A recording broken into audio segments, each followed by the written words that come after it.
Good morning. Today is the fifth lecture on numerical classes related to the chemical kinetics. Okay. इसके पहले हम 4 lecture जो है numerical पढ़ दिए हैं फर्स्ट ऑर्डर से रिलेटेड, है ना। और आज जो है फर्स्ट ऑर्डर से रिलेटेड एक लास्ट प्रॉब्लम बता रहे हैं, ठीक है ना। तो आज जो प्रॉब्लम बता रहे हैं फर्स्ट ऑर्डर से रिलेटेड, यह गैसियस फेज के लिए बता रहे हैं कि जब रिएक्टेंट जो है गैसीय अवस्था में हो तो उस समय हम कैसे फर्स्ट ऑर्डर रिएक्शन प्राप्त करेंगे, है ना। तो ये जो है न्यूमेरिकल क्लास का न्यूमेरिकल क्लास का जो है ये तुम्हारा फिफ्थ लेक्चर है ना। इसके पहले हम 4 लेक्चर ले चुके हैं। ओके, इसके पहले हम 4 लेक्चर लिए ना, 4 लेक्चर पढ़ा है। यहाँ पर देखिए आज जो हम न्यूमेरिकल बता रहे हैं आपको, यह एनसीईआरटी का जो है एनसीईआरटी जो एक्सरसाइज है इसका 4.21 नंबर पर होता है। कहता है कोई केमिकल रिएक्शन है जिसमें SO2Cl2 का जब उष्मीय वियोजन मतलब थर्मल डिकम्पोजिशन होता है तो यह मतलब SO2Cl2 का जब थर्मल डिकम्पोजिशन मन उष्मीय विघटन या उष्मीय वियोजन होता है तो यह SO2 तथा Cl2 का फॉर्मेशन करता है, जो फर्स्ट ऑर्डर काइनेटिक्स को फॉलो करता है। जो फर्स्ट ऑर्डर काइनेटिक्स मतलब प्रथम कोटि की अभिक्रिया को फॉलो करता है। ओके, यहाँ है एक्सपेरिमेंट। चूंकि ऑर्डर जो है किसी रिएक्शन के ऑर्डर का मान हम देखकर प्राप्त नहीं करते, उसको कैसे प्राप्त करते हैं हम उसको प्राप्त करते हैं कैसे, एक्सपेरिमेंट से, प्रयोग से।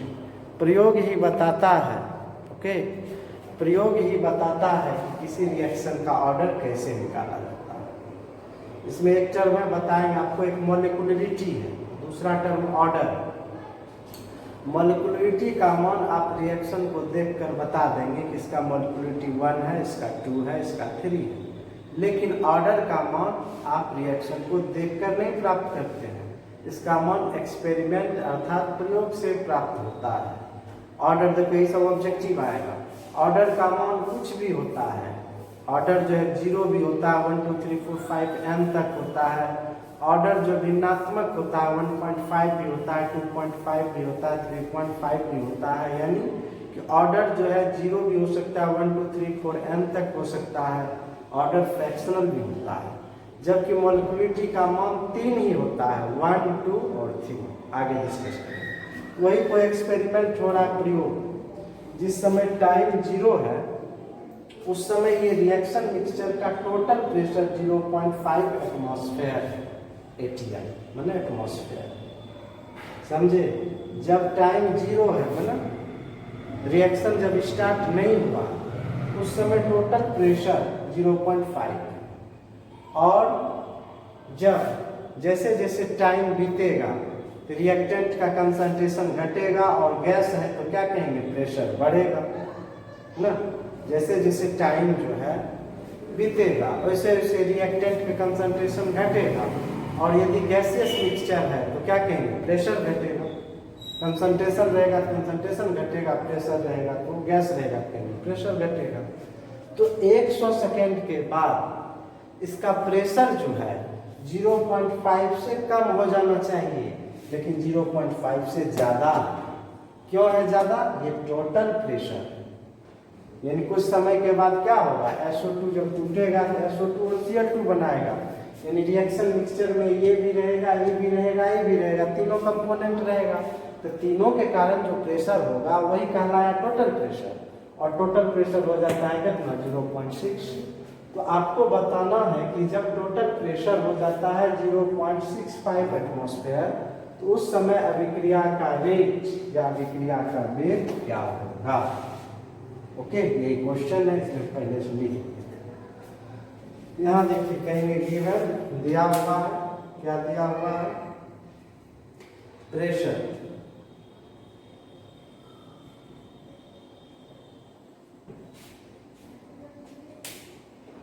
डायरेक्ट ऐसे लिखते हैं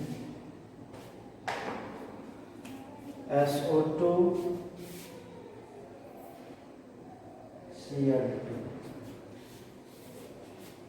SO2 प्लस Cl2 है ना। जब कहता है टाइम 0 है, जब टाइम 0 सेकेंड है ना, तो उस समय इनिशियल प्रेशर को हम क्या मान लेते हैं? P0। इसको थोड़ा नीचे लिखते हैं। उस समय इनिशियल प्रेशर को क्या माने? P0 है ना। तो जब टाइम 0 है तो उस समय प्रोडक्ट क्या होगा बताओ तो? 0 0 होगा। इसमें कोई दिक्कत? P0 0 नहीं पढ़ेंगे, P0 नहीं पढ़ेंगे, क्या बोलेंगे? P0। इनिशियल प्रेशर किसको कहते हैं? जब टाइम 0 होता है तो उस समय जो प्रेशर होता है उसको इनिशियल प्रेशर कहते हैं, उसको P0 से डिनोट करते हैं। अब P0 का वैल्यू कितना दिया है भैया बताओ तो? जब T0 है तो प्रेशर कितना है? 0.5, अर्थात ये आपको दिया है 0.5 एटमॉस्फेयर। और जैसे जैसे टाइम बीतेगा और जब P0 इतना है प्रोडक्ट है 0 0, और जैसे जैसे टाइम बीतेगा, जब टाइम कितना हो गया?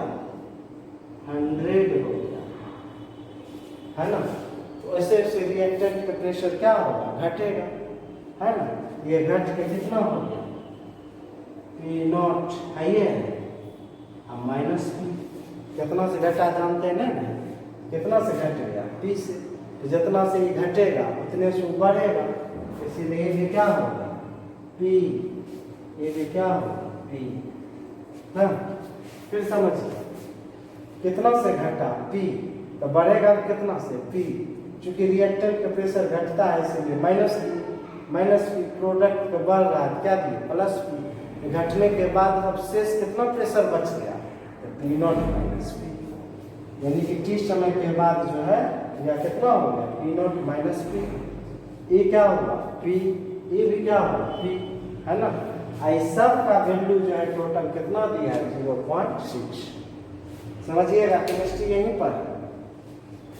फिर से समझिए कि शुरू में जो है, शुरू में प्रेशर जो है P0, जैसे जैसे समय बीतेगा रिएक्टेंट का प्रेशर घटेगा। मान लो कितना से घटा? P से घट गया, तो बढ़ेगा कि कितना से? तो P से। चूंकि ये घट रहा है क्या देंगे? माइनस, बढ़ रहा है देंगे प्लस। तो T समय के बाद बचेगा क्या?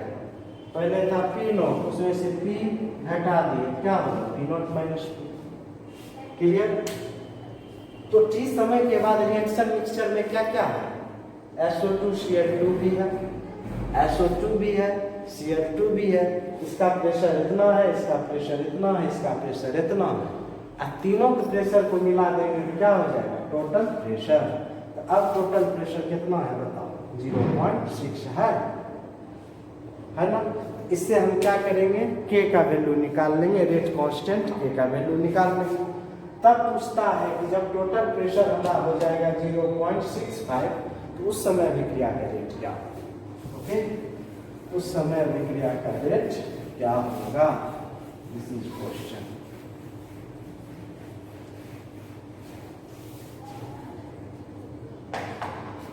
इसीलिए क्या कहेंगे? Total pressure, total pressure PT। PT equal to क्या होगा? Total pressure. इसका प्रेशर P0 माइनस P प्लस इसका प्रेशर P प्लस इसका प्रेशर। ओके, अब टोटल प्रेशर कितना है दिया हुआ? 0.6। P0 प्लस P होगा, ये P कट 0.6।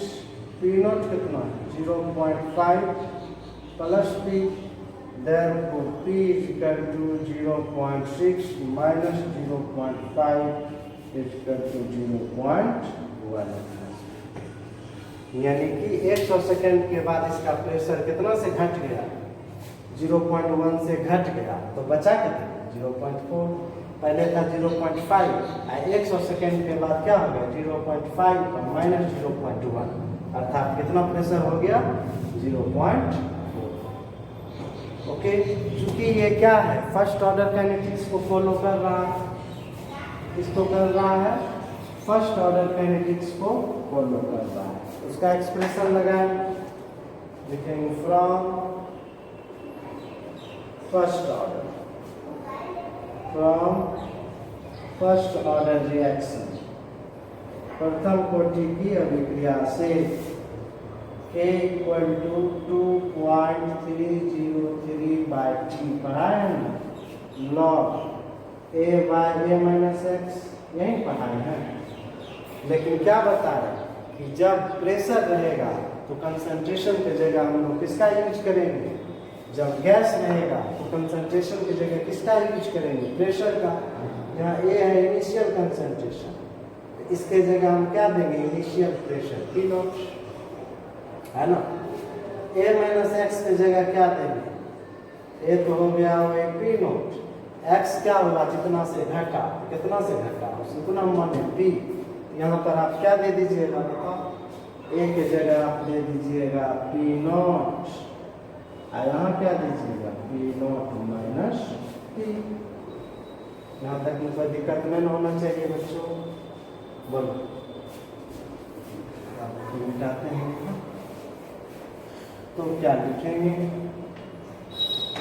क्या लिखेंगे, K = 2.303, ठीक कितना, 100 सेकेंड के बाद ना, log P0 की जगह क्या देंगे, 0.5, फिर P0 की जगह 0.5, P की जगह 0.1, K = 2.303/100 log 0.5 बटे 0.4, K = 2.303/100 log 5/4 होगा ना, कहीं कोई दिक्कत नहीं होना चाहिए, दिक्कत नहीं होनी चाहिए। अब देखिए K 2.303/100 log 1.25, 5 से भाग दीजिए।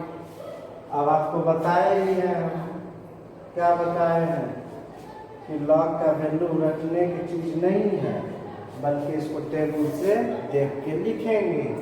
तो सर एग्जाम में कैसे लिखेंगे, तो लॉग टेबल परीक्षा में आपको दिया रहेगा, आप उससे देख के बैठाइएगा, है ना। तो देखो लॉग देख के हम लिख रहे हैं, log 1.25 की वैल्यू है 0.0969, 0.0969, यह क्या हुआ, इसका वैल्यू हुआ, समझ में, log 1.25 का वैल्यू इतना। फिर देख लेते हैं 0.0969। अब सबको जब आप मल्टीप्लाई कर दोगे आ जाएगा 2.23 × 10⁻³ पर सेकेंड, -3, 2.23 × 10⁻³ पर सेकेंड। इसको मल्टीप्लाई कर दिए, 100 से भाग दिया, ये क्या निकल गया, रेट कांस्टेंट K का वैल्यू। ये क्या निकल गया बताओ, रेट कांस्टेंट यानी दर स्थिरांक या वेग स्थिरांक K का मान निकल गया है। अब हमको पूछ रहा है कि जब टोटल प्रेशर कितना हो जाएगा, 0.65 हो जाएगा, तो उस समय पूछता है रिएक्शन के रेट क्या है ना।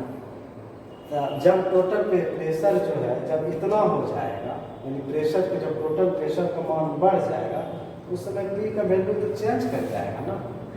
P0 तो हमेशा इतने रहेगा, P0 तो 0.5 पे रहेगा, लेकिन जब प्रेशर हम बढ़ा के इतना कर देंगे तो उस समय प्रेशर क्या होगा, बदल जाएगा। यहाँ लिखते हैं when pressure, when total pressure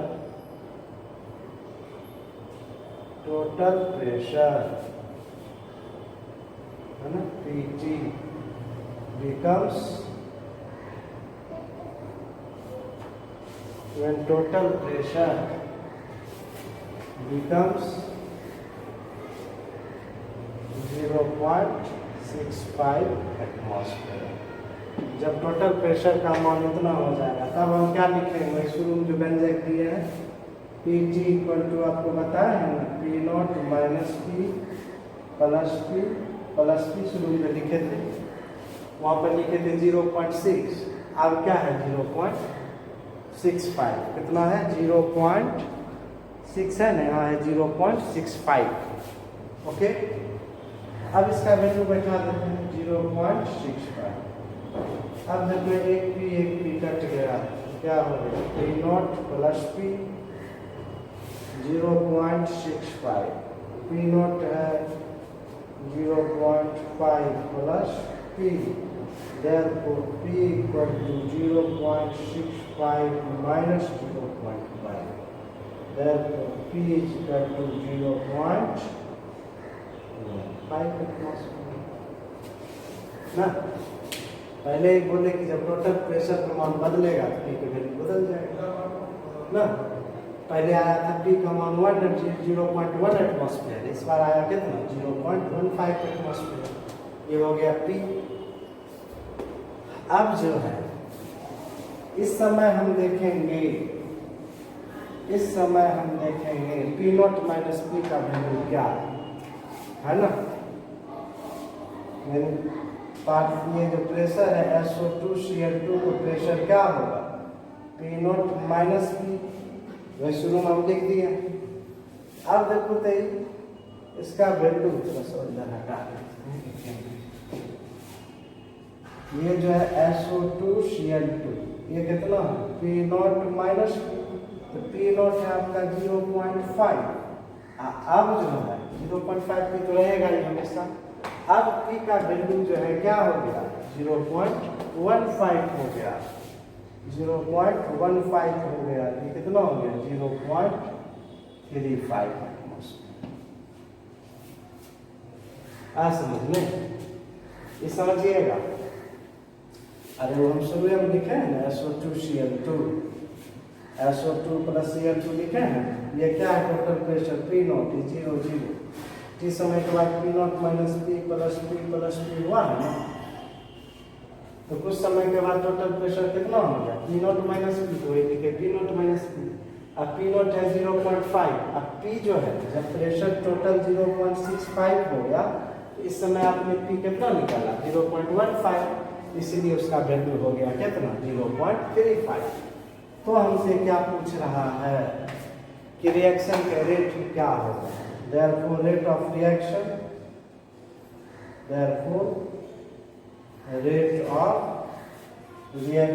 अभिक्रिया की दर पूछ रहा है कब, when total pressure becomes 0.65। कहता है जब टोटल प्रेशर 0.65 रहेगा तो उस समय रिएक्शन का रेट क्या होगा। तो रेट निकालने के लिए क्या है, rate equation R equal to K, यहाँ क्या कहेंगे प्रेशर ऑफ SO2Cl2। K का मान तो बतेंगे कि K का मान जो है कंसंट्रेशन बदलने से, प्रेशर बदलने से K का मान नहीं बदलता। K का मान कब बदलता है जब हम टेम्परेचर बदलते हैं, तो टेम्परेचर तो यहाँ नहीं बदल रहे हैं, सिर्फ प्रेशर जो है 0.6 से बढ़ा के कर दिए 0.65, इसलिए K का मान जो 0.6 के लिए होगा वही 0.65 के लिए।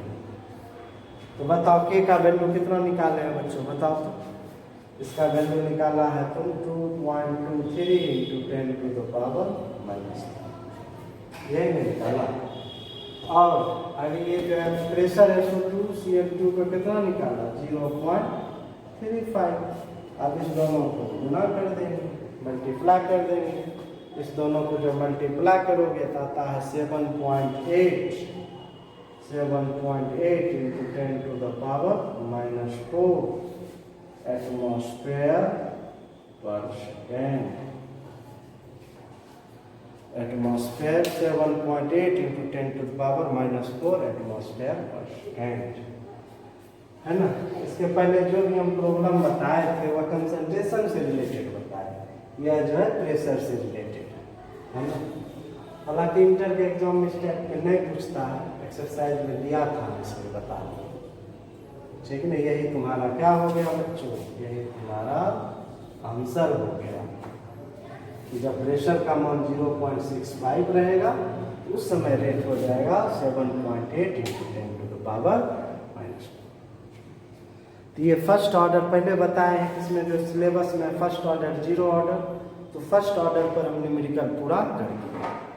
अब जो है बताएंगे जीरो ऑर्डर पर, तब बता देंगे आर्हेनियस इक्वेशन पर, तब बताएंगे ऑर्डर ऑफ रिएक्शन पर और रेट इक्वेशन पर बताएंगे, है ना। इसमें न्यूमेरिकल पर ज़्यादा उस पर बताएंगे। अब देखो इससे रिलेटेड जो है कुछ ऑब्जेक्टिव रिव्यू करवाते हैं, कुछ ऑब्जेक्टिव रिव्यू करवा देते हैं। ऑब्जेक्ट है ना,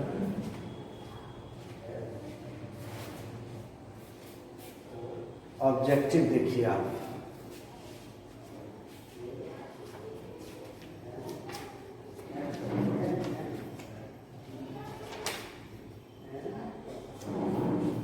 कहता है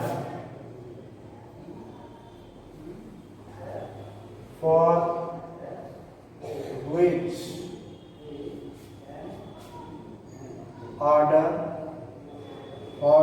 order half life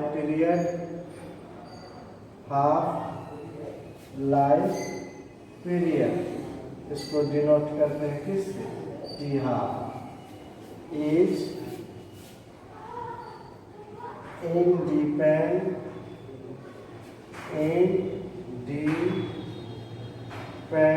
independent of initial concentration। Hindi बता देते हैं,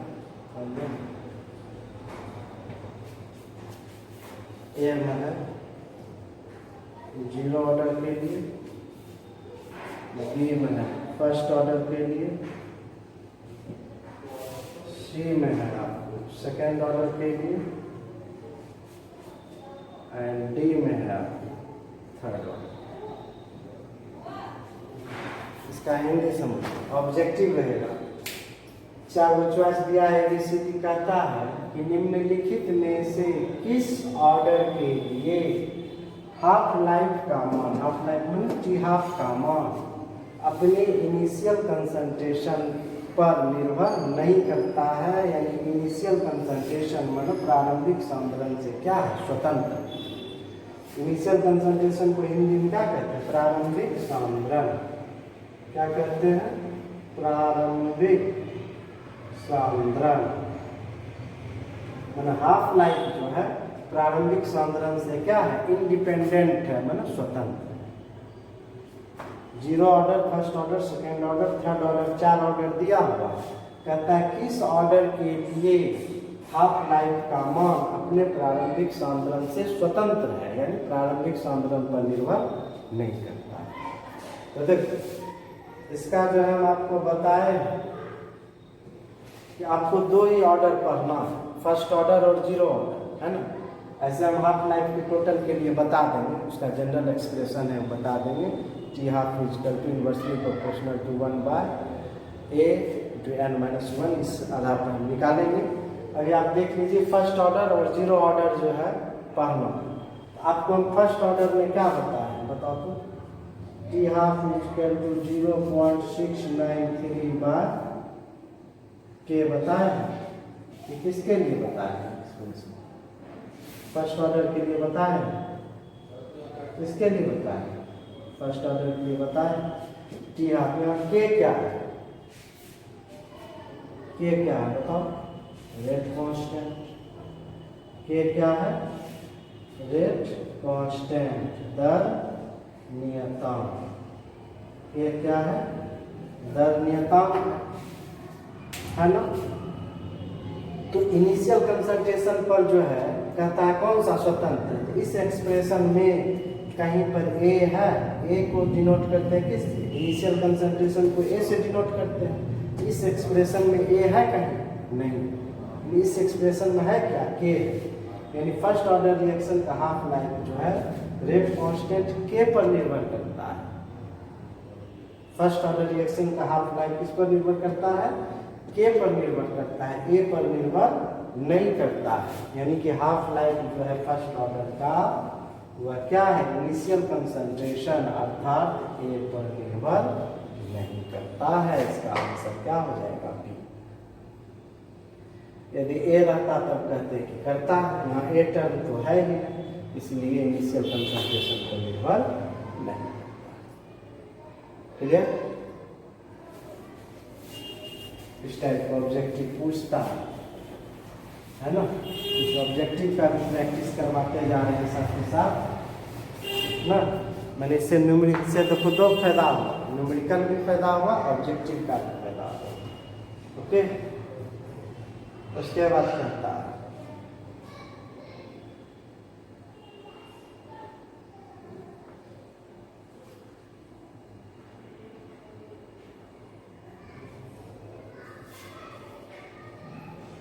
question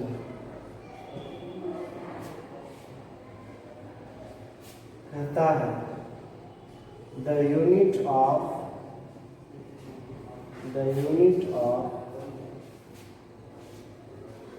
rate constant, the unit of rate constant for first order reaction is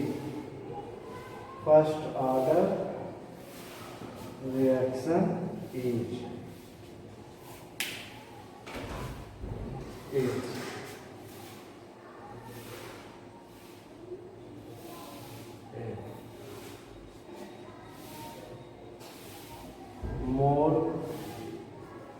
per liter per second, B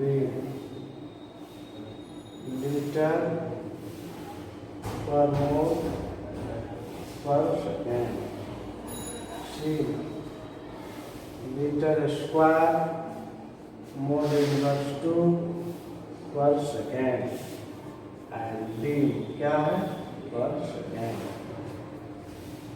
question कहता है, लेकिन हिंदी अंग्रेजी इसका मतलब नहीं, कहीं हिंदी लिख देते हैं, कहीं अंग्रेजी लिख देते हैं। तो कहता है unit of rate constant of first order reaction. Rate constant क्या के है ना। कहता है फर्स्ट ऑर्डर रिएक्शन के लिए, मतलब प्रथम कोटि की अभिक्रिया के लिए रेट कांस्टेंट अर्थात दर स्थिरांक के की इकाई क्या होगा, बोलो बताएं कि नहीं। 10 बार बताएं कि फर्स्ट ऑर्डर रिएक्शन के लिए के की यूनिट क्या होता है। के की यूनिट आपको क्या बताए, पर टाइम। क्या बताए, पर टाइम। यदि डाटा सेकंड में रहेगा कहेंगे पर सेकंड, यदि मिनट में रहेगा कहेंगे पर मिनट, आवर में रहेगा पर आवर, यदि ईयर में रहेगा क्या कहेंगे, पर ईयर, है ना। अभी कैसे आता है, कैसे जवाब देंगे आप, है ना। जो थ्योरी पढ़ाएंगे उसमें बताएंगे कि ना फर्स्ट ऑर्डर की यूनिट कैसे निकाला जाता है, सेकेंड ऑर्डर कैसे निकाला जाता है, जीरो ऑर्डर कैसे निकाला जाता है। अभी आप एक दिमाग में रखिएगा, फर्स्ट ऑर्डर के लिए जो है रेट कांस्टेंट के की यूनिट क्या होता है, पर टाइम। यहाँ सेकेंड की चर्चा कर रहा है, क्या कहेंगे, पर सेकेंड। बोलो क्लियर हुआ ऑब्जेक्टिव, कहीं कोई दिक्कत, समझ रहे हैं। कितना इंपॉर्टेंट क्लास आपको समझ में आता होगा, इससे न्यूमेरिकल भी बनेगा, ऑब्जेक्टिव भी बनेगा।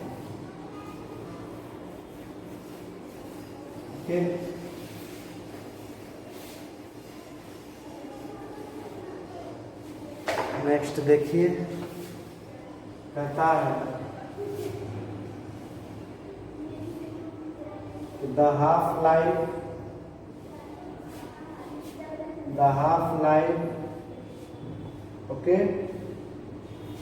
of a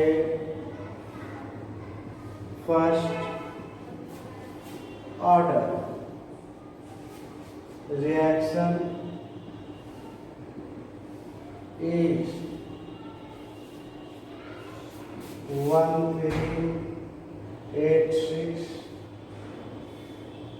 second. The specific rate constant, specific rate constant for the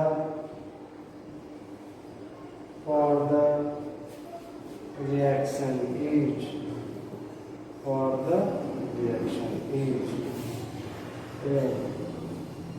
0.5 into 10 to the power minus 2 per second. B 0.5 into 10 to the power minus 3 per second. C 5 into 10 to the power minus 2 per second, and D 5 into 10 to the power minus 3 per second. समझिएगा, ये सब type का objective पूछ देता है exam में। कहता है half life of A first order reaction is इतना, यानी हाफ लाइफ का मान आपको दे दिया है। हाफ लाइफ का मान दे दिया है, कितना है भैया 1386 सेकेंड दिया है। कहता है स्पेसिफिक रेट कांस्टेंट, ध्यान दीजिएगा, रेट कांस्टेंट रहे कि स्पेसिफिक रेट कांस्टेंट रहे, उसी को कहा जाता है, के को ही कहा जाता है रेट कांस्टेंट या स्पेसिफिक रेट कांस्टेंट ना। रेट कांस्टेंट क्या हुआ के, या इसी को कहा जाता है स्पेसिफिक रेट कांस्टेंट, विशिष्ट दर स्थिरांक।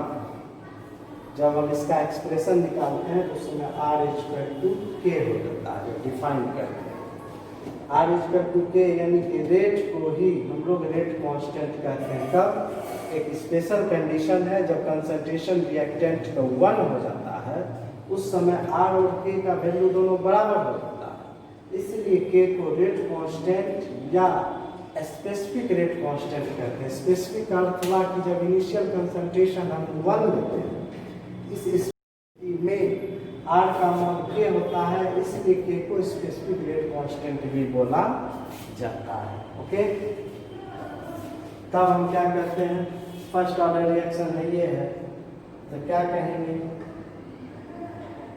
T half equal to 0.693 by K, therefore K equal to 0.693 बटा T half, K is equal to 0.693 बटा कितना 1386, इसको भाग दे दो भैया, इसको भाग दोगे तो कितना आएगा, इसको भाग देने के बाद आपका आ जाएगा, जो आ जाएगा वही आपका क्या हुआ, आंसर हुआ। ओके, इसको जब आप भाग दीजिएगा तो आ जाएगा 0.5 into 10 to the power minus 3, 0.5 into 10 to the power minus 3, समझे?